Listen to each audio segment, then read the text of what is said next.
Hey, what's up guys, and welcome back to askNK. Today we are looking at Blender for 2021. So last year was a very good year for the folks at Blender Foundation, actually for the entire community, and askNK was not devoid of this one as we covered lots and lots of updates. Okay, so if you want to see all of the updates that have made it to Blender right from 2019 up till today, there is going to be a link in the description that will take you to the playlist where you can see all of these things. Meanwhile, before we even talk about 2021, I think it makes sense to just do a little bit of a rewind so that you guys can catch up with some things that have been happening in 2020. So 2020 kicked off with us seeing the very cool release of Blender 2.81. We got more of a sculpting update for this one. Lots of people complained, a lot of people were looking for cooler stuff to show up. We also got to see that there was a brand new denoiser which came over to cycles. We did see some grease pencils, and I think this was like the first time the overrides actually came into full glare. So this was really nice. Some viewport enhancements were there. But let's move on. Now we got 2.82. 2.82, just like you can see in the banner, there was fire. There was more fire for this one as we did get some improved simulation. We got some UDIMs. We talked about UDIMs. We did lots of videos about UDIMs. We saw the implementation of USD, and 2020 was a good year for collaboration. There was lots of collaboration across the globe with Blender. There was collaboration from the folks at Pixar, there was collaboration from the folks at Nvidia, there was collaboration from the folks at AMD. We saw lots of collaboration, and we also saw some very nice improvements. So there was improvements for Eevee. That was the first time we got to see passes. We saw the ambient occlusion, normal, mist. So the sculpting tools ranged from IK to relax. We also saw the multi-cut plane. We saw the brush radius. This was when Pablo the barrel was still warming up, and the grease pencil was also making its huge mark. Now, while we also saw updates for the modeling, we saw the beveling tool. We also did see some other improvements to the UVs and stuff. And 2.83 knocked everything out of the park. Actually, 2.83 was one of the biggest, and I think up till now it is still like one of the biggest and beautiful updates within the 2.8 series, as 2.83 did solidify everything with the implementation of the LTS. So the long-term support actually started with 2.83. Now within 2.83 we saw some VDBs like never before was now available in Blender. We saw virtual reality, we tested it out, we did a full video about it, we went through with the Oculus Rift, and we also talked about how you can implement this with the HTC Vive and also those working with the Valve Index. This was lovely. Viewport denoising was actually groundbreaking. We looked at this one as well. We gave a big shout out to the folks at Nvidia for making this possible, and that was when Pablo showed up and said, folks, it's time to go sculpting with clothes. And we did see lots and lots of cloth features and cloth sculpting. We saw the pinching, we saw the dragging, lots of cool features for physics simulation directly in the sculpt room.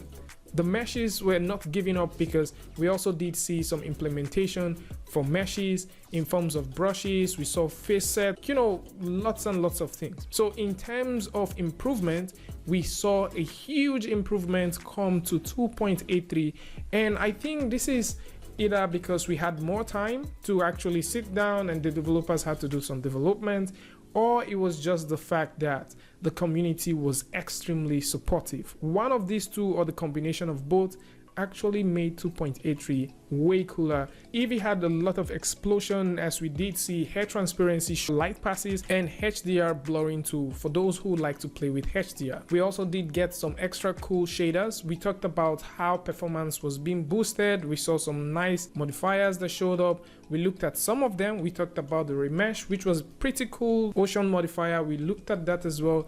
Made a couple of videos about that. Surface deforms, and the video sequencer, this was when it started getting some love. But the video sequencer up till now still lacks in a little bit of the department. With this, we now saw 2.9, extremely revolutionary as well. The fact that we are getting a brand new sky texture known as the Nishita just made things even way better. It was a physical based texture that was not built just in Blender, but was built directly into Cycles. Now this was just very lovely, and the animations could tell for it. The clothing actually made it even cleaner. We got some more simulations, and we got some better render time. We also got some very nice feedback in terms of shadows, and you could literally test these things and see how they work. The folks at NVIDIA also came back with even way more stuff. You know, initially we did say that you could do your viewport denoising, you can get your optics denoising by using some RTX cards, but now these folks came back and they were like, guys, you can now even get things nicer by working with your Maxwell cards. And for those using GeForce, this was also something really nice. So at the same time, multi-resolution came in. So we saw some multi-resolution for sculpting, which was very lovely. The cloth filter even became crazier. We saw some nicer posing. We saw some scaling and some translating brushes, which you can use with the pose brush alongside. And this was something I did say was an implementation that was just softening the ground for key mesh to come in. And I did predict that key mesh was going to come in Blender 2.92 or maybe 2.91. But you know, this was something that didn't happen, and we are still expecting that. The extruding for manifold did show up. We saw more people use this than ever. There were lots of videos comparing this with SketchUp. There was, you know, this particular idea that this tool was going to change the way people modeled, and of course it did, because you were able to automatically split things and drag things across, make some adjacent, make some inward faces. The modeling department even took things further with the bevel improvement. Now the bevel improvement did not just end at just giving us bevel. We now had more bevel types in terms of curves that you could play with, in terms of modes that you can work. And this did not even stop at that, as we got even more and more things with the UVs and also the UDIMs and cloth pressures as they came in. So the searching feature was also something else. You know, Blender Foundation worked more on how modifiers reacted and how you could work with modifiers.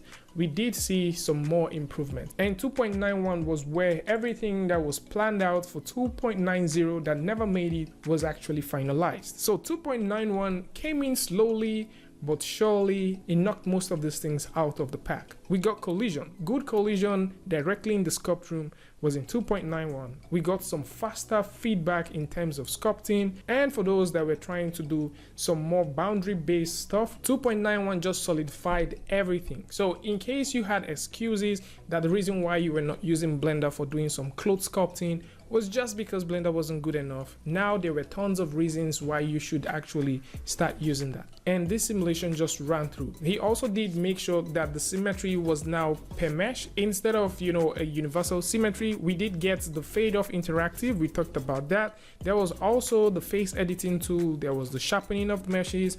There was the cloth pinch brush, which was existing. There was also an invert smooth for enhancing details, and the boolean was just one of the best so far.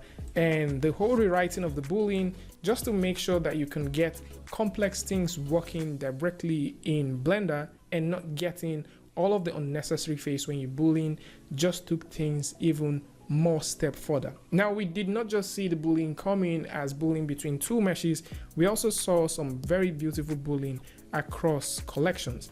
Now for those who haven't tried this one, you may want to download the free version of Blender right now and try it. And while we're talking about boolean and looking at how boolean definitely made people feel happier, we now got custom bevels. Custom bevels for those working with curves, for those who also want to have fun playing with text as well. You were now given all of the tool sets that you would ever want to start working with things like this.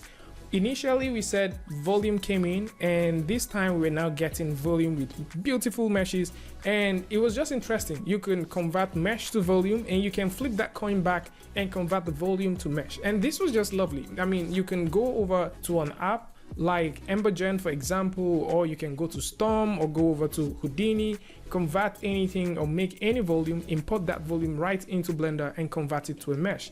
And this was just lovely. We had to cover a full video about that one. And for those that would like to flip things back and forth, that was also a huge possibility. At this point, we started seeing some very cool love to Grease Pencil, and this brings us to talking about the fact that Grease Pencil had lots of updates within 2020. Now, all of these things were nice, and the folks at Blender Foundation just decided to add some extra cream on top of all of these and a couple of cherry by adding the property search. Property search came in very handy. We got even way cleaner fuzzy searching, and we did get some complex rigid body, and everything that had to do with the outliner became even more organized. We saw some colors coming. We saw the fact that you can transfer modifiers from one point to another. We also saw that you can drag out and save copies, and it just simply got better with this release. We got the snappier curves, and then we saw some overrides for most of the features and stuff that you would want to work with directly in Blender. So lots of releases 2020, and if you actually go over to the release page, you would notice that 5 different versions of Blender was pumped out in 2020 alone. This knocks out, and it's by far the highest release of Blender over any year. And if you want to take a look at that, the only year that seems to be close enough is 2015 and 2013. Every other year just had to get like 3 or maybe 2, and this goes a long way to explain how much the community has helped Blender develop up until this time.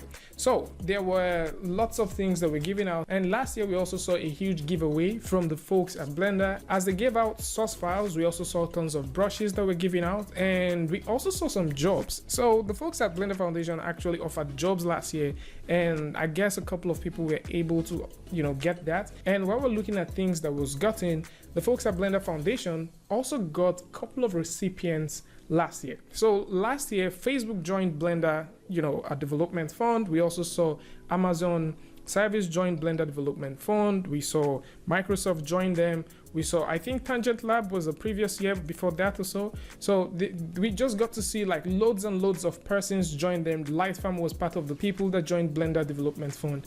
And, we just got like tons and tons and tons of people joining the foundation. Now, the question is, what does 2021 hold? 2021 seems to be holding some cool stuff. So as at last year, by the end of last year, we were talking about Sprite Fright. So Sprite Fright is still currently in development now, and some of the process here are already given out for free, so you can actually go in and see how the process looks, and you can catch up with it. And before we talk about some of the other stuff, let's take a while and give a huge shout out to all of those developers that made Blender what it was last year. So from Delight to Nathan to Ray, we also saw Richard, Aaron, Philip, Jerome, Sebastian. Sebastian did a whole lot of work on this one. We saw Julian. We also saw Pablo de Barro, which is like one of the community's favorite. We saw Germano. We saw Antonio Vasquez for Grease Pencil as well. Sergi was also one of the most loved. We saw Cybran, Barnes, Birch, Brastin, Clement, Jackies, Campbell, and so many of the other persons that worked behind the scene to see that Blender is what it is today. Also, a huge shout out to all of the persons that did work on the Google Summer of Code and tried to implement some very cool stuff like the soft body and also the search. So 2021 looks very, very interesting already. With all of the things that we could achieve in 2020, 2021 seems to be very promising. So already there are some planned projects for 2021. Everything Node seems to be something that is being pushed forward right now, and we've looked at some nodes. We've also seen how you can make tables and chairs and stuff like that, how you can scatter things across. And for those who want to get the files for that, I'm also going to put that in the description so that you can take a look at that.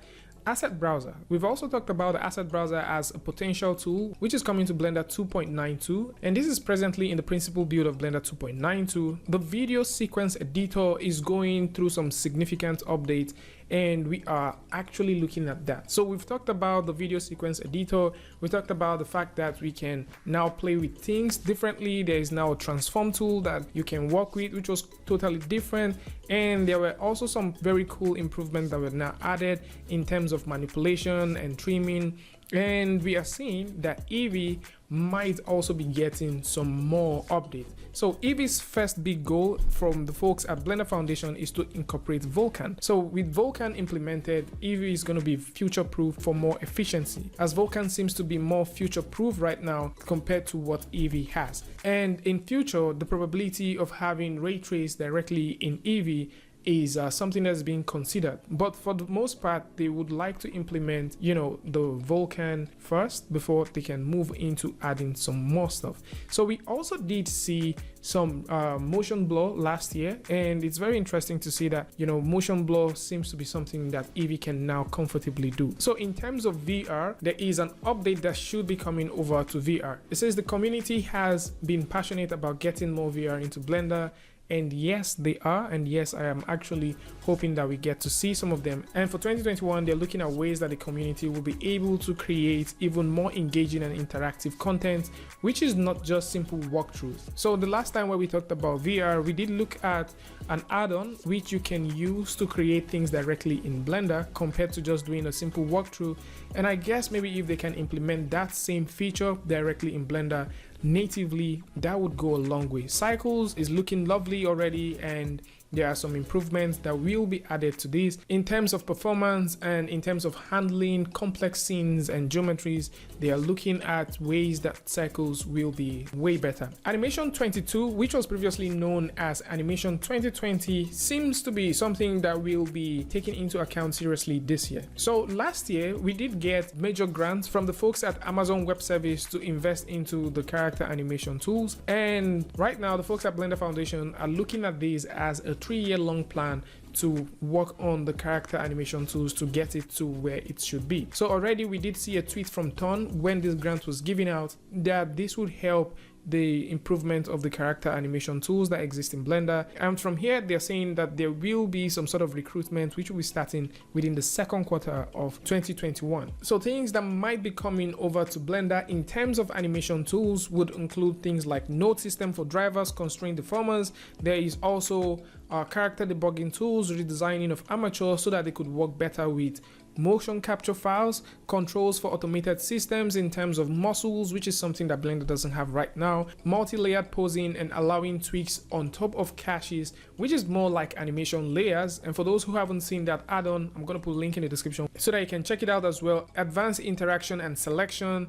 And finally, there is going to be more updates on USD. So USD is also something that was implemented last year, and it's very interesting to see that this particular section of animation and also the USD framework is highly considered and will be coming in as a pipeline implementation directly in Blender coming this year. So we've seen lots and lots of updates for the USD, but of course I would love to also see that Blender will be able to import USD files once you export them from any other traditional 3D app. So meanwhile, with all of this said, few days back we did see the deprecation of the Blender network. Now the Blender network will be deprecated on March 31st of 2021. Now anyone who have been a previous member or a present member will be getting their refund. And of course the original idea for the Blender network was to facilitate, you know, the provision of service and support, connect several users, and also promote professional Blender business. And this mission is something that the folks at, you know, Blender Foundation are doing well. And if you actually go over to blenderNetwork.org, you would see the entire conversation right here. And this was more like a connection, a network to bring people in together. But right now, I think Blender has actually surpassed that, as over the years, Blender Network has developed and provided helpful functionality to its users. So the folks at Blender Foundation are looking at how Blender will become the world's best 3D technology tool that will be free and open source, and any artist or any studio or institution that would like to work with it can lay their hands and get it for free, and at the same time keeping this open source. So in case you are, you know, excited about this, you want to read more about these things, I'm also going to put a link to that in the description so that you can check it out. And before we go, let's talk about Blender 2.92. So Blender 2.92 right now is definitely coming with tons and tons of cool stuff that you would want to take a look at. So we've talked about most of these things that they'll be coming with, like the geometry nodes, the asset browser, some cool modeling features, some sculpting features. And if you're wondering when is this going to be out so that we can start playing with these nice functionalities and tools, this is going to have its first pre-release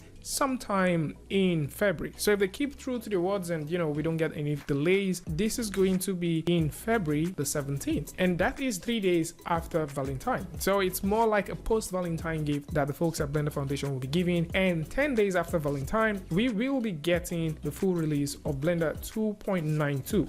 So for those who want to download this, you want to play with Blender, you want to get some cool stuff, you can go over to the link in the description and grab Blender for free. And if you want to read more and take a look at some of the updates and see some of the release, or maybe you just want to simply read about long-term support which the folks at Blender Foundation are offering to all of their users both on Windows, Linux or Mac, you can simply go over to the link in the description and take a look at all of these things and get good with them.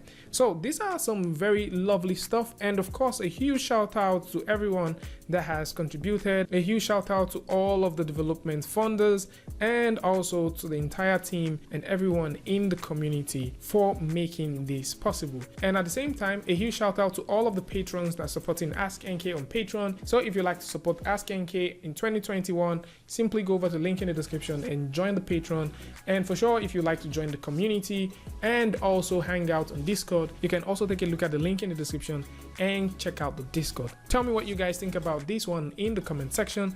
And of course, if you like this video or you learned something from this, you can go ahead and give it a like, and don't forget to share with a friend. And if you're new here, it's going to be amazing for you to hit the subscribe button so that you don't miss the next video or the next update. And until I see you guys again with a tutorial update, Free Friday, Tutorial Tuesday, tips and tricks, things like this.